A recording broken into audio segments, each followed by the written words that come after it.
தமிழ் கலாச்சாரத்தின் அடையாளமான வள்ளி கும்மியில் மகளிர் செதுக்கிய மகத்துவமான வரலாறு.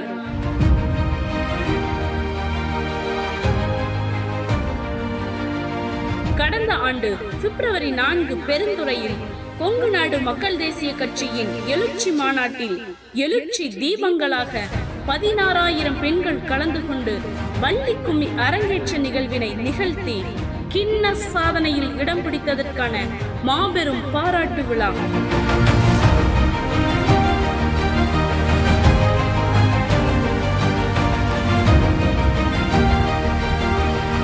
கொங்கு நாடு மக்கள் தேசிய கட்சி பொதுச் செயலாளர் திரு ER ஈஸ்வரன் அவர்கள் தலைமையில் பொருளாளர் திரு KKC பாலு அவர்கள் மற்றும் கொங்கு வெள்ளாள கவுண்டர் பேரவை தலைவர் திரு R தேவராஜன் ஐயா அவர்கள் முன்னிலையில் மாண்புமிகு தமிழக முதலமைச்சர் திரு MK ஸ்டாலின் அவர்கள் பெருமைமிகு மகளிரை பாராட்டி சிறப்புரையாற்ற உள்ளார்.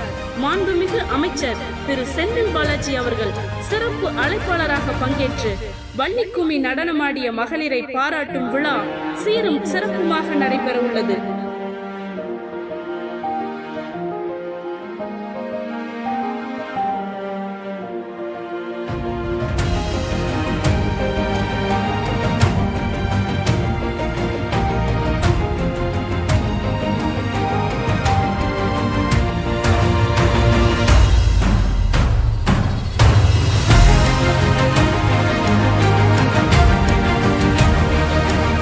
வள்ளி கும்மி நடனமாடிய மகளிரை பாராட்டும் விழா 6/4/2025 ஞாயிற்றுக்கிழமை மாலை 3:30 மணிக்கு கொடிசியா வளாகத்தில் நடைபெற உள்ள இந்த வரலாற்று நிகழ்வினை அனைவரும் கலந்து கொண்டு பெண்ணியத்தின் பெருமையை இவ்வுலகறியச் செய்வோம்.